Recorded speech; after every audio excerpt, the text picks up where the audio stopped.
Dudley was keen to show his work. He thundered along with Henry's goods train,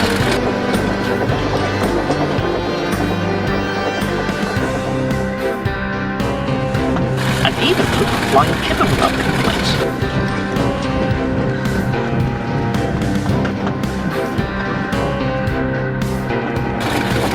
His trains were timely and orderly, but the trucks were too intimidated to attempt the trickery.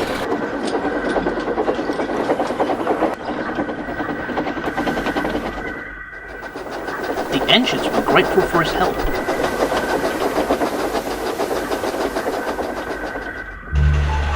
And he proved to be good company in the shed, for all except one. Had a good run today, Dudley? Asked Bear with a smile. Quite, came the grunt of a reply, before he turned his attention to the others. Bear was no stranger to harsh treatment from steam engines. He knew of the damage done by previous diesels with far less class. Even so, Dudley was a tough nut to crack. Bear was restless that night.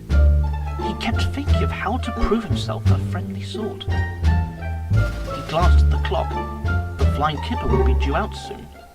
But Dudley was fast asleep. Psst, whispered Bear. Dudley! A loud snore was the only reply. Dudley! Bear hissed louder. Great heavens! No!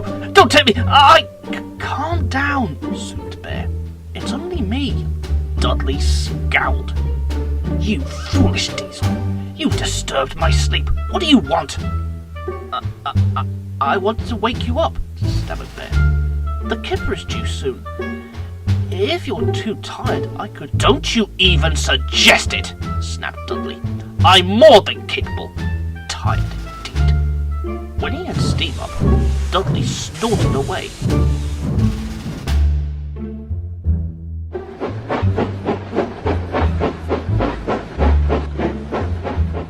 Bear was speechless.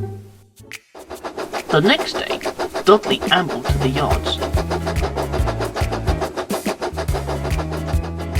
As Donald shunted the trucks with the goods train,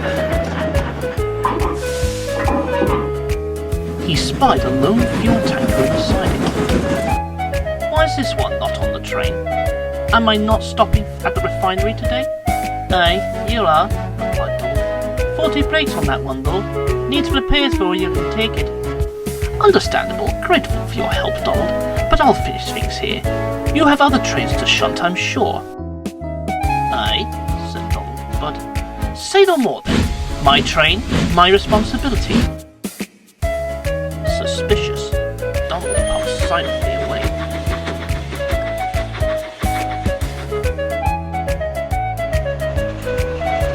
Before long, Bear arrived and found Dudley red-faced in the nearby siding.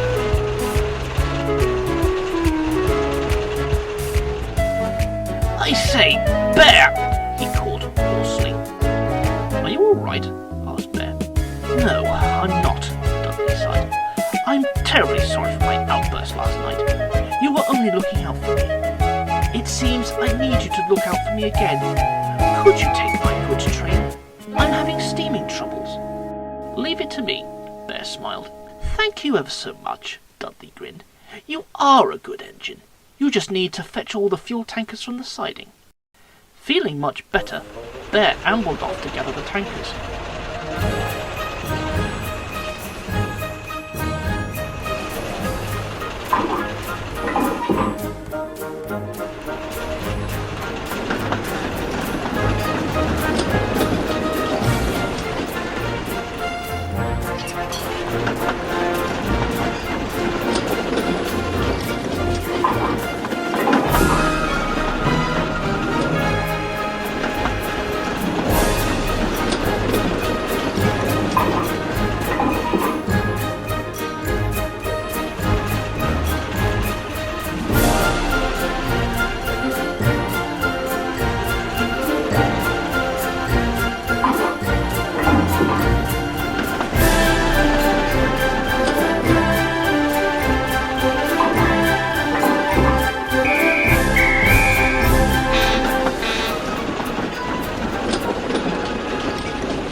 suddenly, the bear felt resistance.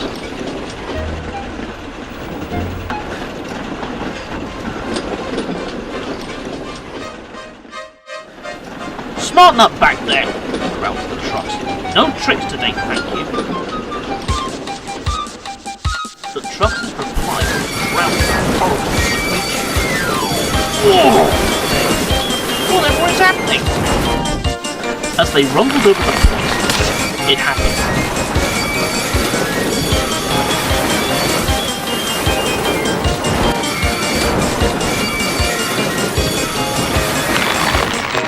The tanker tipped and tumbled off the rail, bringing the other trucks with it. His driver looked back. "Caw!" he said. "What a mess! We'll need fire!" shouted the guard. "Fire!" The fuel tanker was ablaze, and those behind it were soon engulfed. The signalman hurriedly phoned the fire brigade. But there, it was ages before the wail of sirens filled the air, and the blaze was under control. Later, Dudley arrived with the breakdown gang, an inspector, and the Fat Controller. It didn't take long to pinpoint the problem. "The wheels on the fuel tank are completely locked up," said the inspector. "I reckon that caused it to derail on the points, and sparks started the blaze." "Hold on," said a workman. "That tanker was on the out-of-use siding earlier. It wasn't to be touched." "Bear," rumbled the Fat Controller, "how did this truck become part of your train?" I don't know, sir," stuttered Bear, quite shaken by the ordeal. "Dudley told me to—" "I certainly did not," interrupted Dudley. "Why would I? Donald told me that one wasn't to be touched." "I would advise," interjected the inspector, "you pay closer attention next time you assemble a train. It will take a considerable amount of time to repair this damage." The Fat Controller nodded gravely in agreement, and he and the inspector strode away. "Not enough to lead us to scrap," Dudley muttered darkly, "but to accuse me of sabotage. The nerve!" He left deeply.